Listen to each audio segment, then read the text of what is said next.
यह रामचरितमानस मुनियों का प्रिय है। इस सुहावने और पवित्र मानस की शिवजी ने रचा है। यह तीनों प्रकार के दोषों, दुखों और दरिद्रता तथा कलयुग की कुचालों और सब पापों का नाश करने वाली है। श्री महादेव जी इसको रचकर अपने मन में रखा था और शुभ अवसर पाकर पार्वती जी से कहा। इसी से शिवजी ने इसको अपने हृदय में देखकर और प्रसन्न होकर इस सुंदर रामचरितमानस नाम रखा। मैं उसी सुख देने वाली सुहावनी राम कथा को कहता हूँ। हे सज्जनों, आदर पूर्वक मन लगाकर सुनिए। ये जस मानस जेहि विधि भयो, जग प्रचार जे तो अब सोय कस कहो प्रसंग सब, सुमेरे उमा व्रस के तो। यह रामचरितमानस जैसा है, जिस प्रकार बना है और जिस हेतु से जगत में इसका प्रचार हुआ है, अब वही सब कथा मैं श्री उमा महेश्वर का स्मरण करके कहता हूँ। श्री शिव जी की कृपा से उसके हृदय में सुंदर बुद्धि का विकास हुआ है, जिससे यह तुलसीदास श्री रामचरितमानस का कवि हुआ है। अपनी बुद्धि के अनुसार तो वह इसे मनोहर ही बनाता है, किंतु फिर भी जो सज्जनों सुंदर चित्त से सुनकर इसे आप सुधार लीजिए। सुंदर बुद्धि भूमि है, युद्ध हृदय ही उसमें गहरा स्थान है। वेद पुराण और साधु संत मेघ, वे साधु रूपी मेघ श्री राम जी के स्वरूपी सुंदर, मधुर, मनोहर और मंगलकारी जल की वर्षा करते हैं। सगुण लीला की जो विस्तार से वर्णन करते हैं, वही राम सोयस रूपी जल की निर्मलता और जो मल का नाश करती है, और जिस प्रेम भक्ति का वर्णन नहीं किया जा सकता, वही इस जल की मधुरता और सुंदरशीलता है। वह राम स्वयं रूपी जल शुक्रम सत्कर्म रूपी धान के लिए हितकर है, और श्री राम जी के भक्तों का तो जीवन ही है। वह पवित्र जल बुद्धि रूपी पृथ्वी पर गिरा और सिमट कर सुहावने कान रूपी मार्ग में बला चला और मानस रूपी श्रेष्ठ स्थान में भरकर वही स्थिर हो गया। वही पुराना होकर सुंदर, रुचिकर, शीतल और सुखदायी हो गया।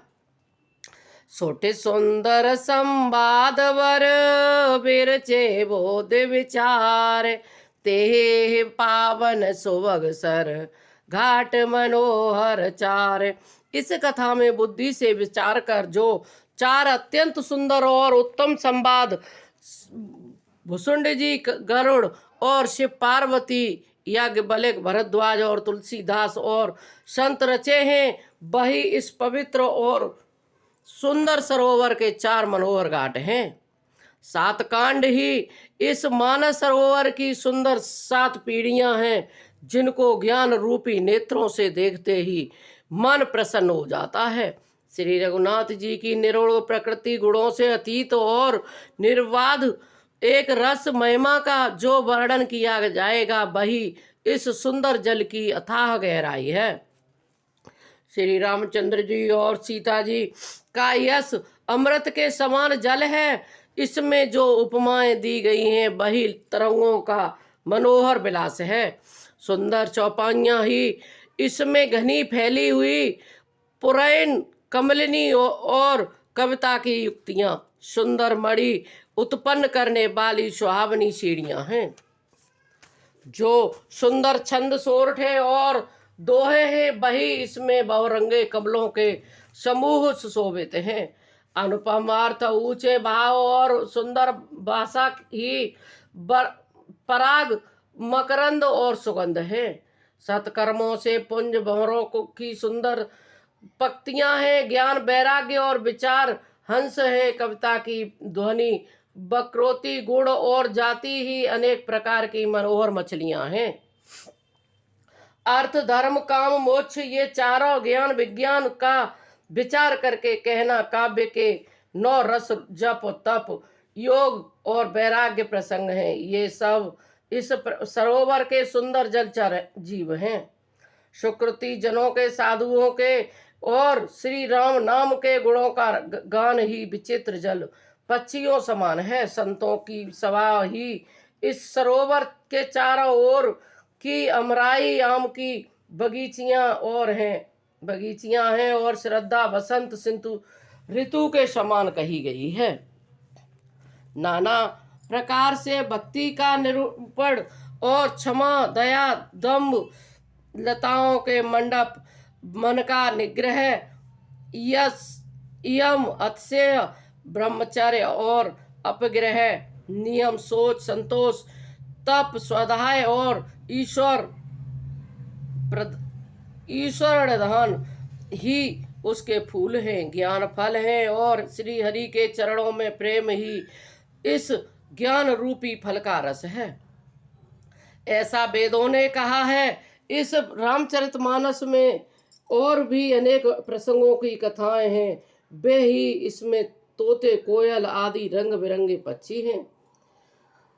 कथा में जो रोमांच होता है वही वाटिका और वन है, और जो सुख होता है वही सुंदर पक्षियों का विहार है। निर्गुण मन की माली है, प्रेम रूपी जल से सुंदर नेत्रों द्वारा उनको सींचता है। जो लोग इस चरित्र को सावधानी से गाते हैं वे ही इस तालाब के चतुर रखवाले हैं, और जो स्त्री पुरुष सदा आदर पूर्वक इसे सुनते हैं वे ही इस सुंदर मानस के अधिकारी उत्तम देवता हैं। जो अति दुष्ट और विषयी हैं वे अभागे, बगुले और कोए हैं, जो इस सरोवर के समीप नहीं जाते, क्योंकि यहाँ इस मानस सरोवर में घोंगे, मेढक और सियार समान विषय रस की नाना कथाएं नहीं हैं। इसी कारण बेचारे कोए और बगुले रूपी विषयी लोग यहाँ आते हुए हृदय में हार मान जाते हैं, क्योंकि इस मान सरोवर तक आने में कठिनाइयां बहुत हैं। श्री राम जी की कृपा बिना यहाँ नहीं आया जाता। घोर कुसंग ही भयानक बुरा रास्ता है। जन कुसंगियों के वचन और बाघ, सिंह और सांप हैं। घर के काम काज और गृहस्थी के भांति भांति के जंजाल ही अत्यंत दुर्गम बड़े बड़े पहाड़ हैं। मोह मद मान ही सब बहुत ही बीहड़ वन है, और नाना प्रकार के कुत्रक ही भयानक नदियां हैं। जिनके पास श्रद्धा रूपी राह खर्च नहीं है और संतों का साथ नहीं है, और जिनको श्री रघुनाथ जी प्रिय नहीं है, उनके लिए यह मानस अत्यंत ही अगम है। अर्थात श्रद्धा, सत्संग और प्रेम के बिना कोई इसको नहीं पा सकता। यदि कोई मनुष्य कष्ट उठाकर वहां तक पहुंच भी जाए तो वहां जाते ही उसे नींद रूपी जूड़ी आ जाती है। हृदय में मूर्खता रूपी बड़ा कड़ा जाड़ा लगने लगता है, जिससे वहां जाकर भी वह अभागा स्नान नहीं कर पाता।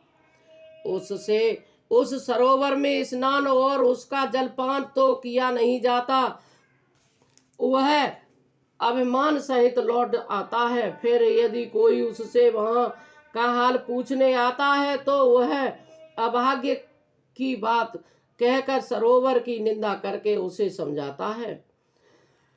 ये सारे विघ्न उसको नहीं व्यापते, बाधा नहीं देते। जिसे रामचंद्र जी सुंदर कृपा की दृष्टि से देखते हैं वही आदर पूर्वक इस सरोवर में स्नान करता है और महान भयानक ताप से अध्यात्मक अध्यय भौतिक तापों से नहीं जलता। तेनर जिनके मन में श्री रामचंद्र जी के चरणों में सुंदर प्रेम है वे इस सरोवर को कभी नहीं छोड़ते हैं। भाई, जो सब इस सरोवर में स्नान करना चाहे वह मन लगाकर सत्संग करे। ऐसे मान सरोवर के हृदय के नेत्र से देखकर और उसमें गोता लगाकर कभी की बुद्धि निर्मल हो गई है। हृदय में आनंद और उत्साह भर गया है और प्रेम तथा आनंद का प्रवाह उमड़ आया है। उससे वह फिर सुंदर कविता रूपी नदी बह निकली, जिसमें श्री रामचंद्र जी का निर्मल यश रूपी जल भरा है। इस कविता रूपी नदी का नाम सरयू है, जो संपूर्ण सुंदर मंगलों की जड़ है। लोक मत और वेद मत इसके दो सुंदर किनारे हैं। यह सुंदर मानस सरोवर की कन्या सरयू नदी बड़ी पवित्र है और कलियुग के छोटे बड़े पाप रूपी तिनकों और वृक्षों के जड़ से उखाड़ फेंकने वाली है। तीनों प्रकार के श्रोताओं का समाज ही इस नदी के दोनों किनारों पर बसे हुए पूर्वे गांव और नगर हैं। संतों की सभा ही सब मंगलों की जड़ अनुपम अयोध्या जी हैं। सुंदर कीर्ति रूपी सुहावनी सरयू राम भक्ति गंगा जी में जा मिली। छोटे भाई लक्ष्मण सहित श्री राम जी के युद्ध का पवित्र यश रूपी सुहावना महानद सोन उसमें आ मिला। दोनों के बीच में भक्ति रूपी गंगा जी की धारा ज्ञान और वैराग्य के यश शोभित हो रही है। ऐसी तीनों तापों को डराने वाली यह त्रिमुहानी जल नदी राम स्वरूपिणी समुद्र की ओर जा रही है। इस कीर्ति रूपी सरयू का मूल मानस और यह राम भक्ति गंगा जी में मिली है। इसीलिए यह सुनने वाले सज्जनों के मन को पवित्र कर देगी। इसके बीच बीच में जो भिन्न भिन्न प्रकार की विचित्र कथाएं हैं, वे ही मानो नदी तट के आसपास के वन और बाग हैं। श्री पार्वती जी और शिव जी के विवाह के बराती इस नदी में बहुत प्रकार के असंख्य जलचर जीव हैं। श्री रघुनाथ जी के जन्म की आनंद बधाइयां इस नदी के भंवर और तरंगों की मनोहरता है। चारों भाइयों के जो बाल चरित्र हैं, वे ही इसमें खिले हुए रंग बिरंगे बहुत से कमल हैं। महाराज दशरथ जी तथा उनकी रानियां और कुटुंबियों के सत्कर्म ही भ्रमर और जल पक्षी हैं। श्री सीता जी के स्वयंवर की जो कथा है, वही इस नदी में सुहावनी छवि छा रही है।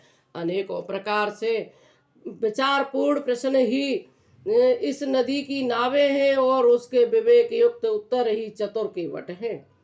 इस कथा को सुनकर पीछे जो आपस में चर्चा होती है, वही इस नदी के सहारे सहारे चलने वाले यात्रियों का समान शोभा पा रहा है। परशुराम जी का क्रोध इस नदी की भयानक धारा है और श्री रामचंद्र जी के श्रेष्ठ वचन ही सुंदर बधे हुए घाट हैं। भाइयों सहित श्री रामचंद्र जी के विवाह उत्साह ही इस कथा नदी की कल्याणकारिणी बाढ़ है, जो सभी को सुख देने वाली है। इसके कहने सुनने में जो हर्षित और पुलकित होते हैं, वे ही पुण्यात्मा पुरुष हैं और जो प्रसन्न इस नदी में नहाते हैं। श्री रामचंद्र जी के तिलक के लिए मंगल साज सजाया गया, वही मानो पूर्व के समय इस नदी पर यात्रियों के समूह इकट्ठे हुए हैं। केकई की कुबुद्धि ही इस नदी में काई है, जिसके फलस्वरूप बड़ी भारी विपत्ति आ पड़ी। समनय अमित उत्पात सब भरत चरित जग जाग, कल अग खल भगुन कथन ते जलमल भग काग। संपूर्ण अगणित उत्पातों को शांत करने वाला भरत जी का चरित्र, नदी तट पर किया जाने वाला जप यज्ञ, कलयुग के पापों और दुष्टों के अवगुणों को के जो वर्णन है, वे ही इस नदी के जल का कीचड़ है और बगुले कोए हैं। यह कीर्ति रूपी नदी 6 ऋतुओं में सुंदर है। सभी समय यह परम सुहावनी और अत्यंत पवित्र है। इसमें से पार्वती का विवाह हेमंत ऋतु है। श्री रामचंद्र जी के जन्म का उत्सव सुखदायी शिशिर ऋतु है। श्री रामचंद्र जी के विवाह समाज का वर्णन ही आनंद मंगलमय ऋतुराज बसंत है। श्री रामचंद्र जी का वन गमन दुस्सहन ग्रीष्म ऋतु और मार्ग की कथा ही कड़ी धूप और लू है। राक्षसों के साथ और घोर ही वर्षा ऋतु है, जो देव कुल रूपी धान के लिए सुंदर कल्याण करने वाली है। श्री रामचंद्र जी के राज्य काल का जो सुख विनम्रता और बढ़ाई है, वही निर्मल सुख देने वाली श्रावणी शरद ऋतु है। सती शिरोमणि श्री सीता जी के गुणों की जो कथा है, वही इस जल का निर्मल और अनुपम गुण है। श्री भरत जी का स्वभाव इस नदी की सुंदर शीलता है, जो सदा एक सी रहती है और जिसका वर्णन नहीं किया जा सकता। चारों भाइयों का परस्पर देखना, बोलना, मिलना, एक दूसरे से प्रेम करना, हंसना और सुंदर भाईपन इस जल की मधुरता और सुगंध है। मेरा आत्मभाव, विनय और दीनता इस सुंदर और निर्मल जल का कम हल्कापन नहीं, अर्थात अत्यंत हल्कापन है। यह जल बड़ा ही अनोखा है, जो सुनने से ही गुण करता है और आशा रूपी प्यास को और मन के मैल को दूर कर देता है। यह जल श्री राम जी के सुंदर प्रेम को पुष्ट करता है, कलयुग के समस्त पापों और उनसे होने वाले गिलानी को हर लेता है। संसार में जन्म मृत्यु श्रम को सोख लेता है, संतोष को पापी संतुष्ट करता है और पाप ताप दरिद्रता और दोषों को नष्ट कर देता है। यह जल काम क्रोध जल और मोह का नाश करने वाला है और ज्ञान और वैराग्य बढ़ाने वाला है। इसमें आदर पूर्वक स्नान करने से, इसे पीने से हृदय में रहने वाले सब पाप ताप मिट जाते हैं। जिन्होंने इस राम जल के अपने हृदय को नहीं धोया, वे कायर कलकाल के द्वारा ठगे गए हैं। जैसे प्यास हिरण सूर्य की किरणों के रेत पर पड़ने से उत्पन्न हुए जल से ब्रह्म को वास्तविक जल समझकर पीने को दौड़ता है और जल न पाकर दुखी होता है, वैसे ही वे कलयुग के ठगे हुए जीव भी विषयों के पीछे भटक कर दुखी होंगे। मते अनुहार संवारे गुण घन घन मन वाय, सुमेरे भवानी शंकर कवि कथा सुहाय। अपनी बुद्धि के अनुसार इस सुंदर जल के गुणों को विचार कर उसमें अपने मन को स्नान कराकर और श्री भवानी शंकर को स्मरण करके कवि तुलसी सुंदर कथा कहता है। अब रघुपति पद पंकरो हरे धर पाए प्रसाद, कहो जुगल मुनि वर कर मिलन सुभग संवाद। सियापति राम जय जय राम, मेरे प्रभु राम जय जय राम। अब मैं श्री रघुनाथ जी के चरण कमलों के हृदय के धारण उनका प्रसाद पाकर दोनों श्रेष्ठ मुनियों के मिलन का सुंदर संवाद वर्णन करता हूँ। भरद्वाज मुनि प्रयाग में बसते हैं, उनका श्री राम जी के चरणों में अत्यंत प्रेम है। वे तपस्वी, निग्रहित चित्त, जितेंद्रिय, दया के निधान और परमार्थ के मार्ग में बड़े ही चतुर हैं। माघ में जब सूर्य मकर राशि में आ जाते हैं, तब सब लोग तीर्थराज प्रयाग को जाते हैं। देवता, दैत्य, किन्नर और मनुष्यों के समूह सब आदर पूर्वक त्रिवेणी में स्नान करते हैं।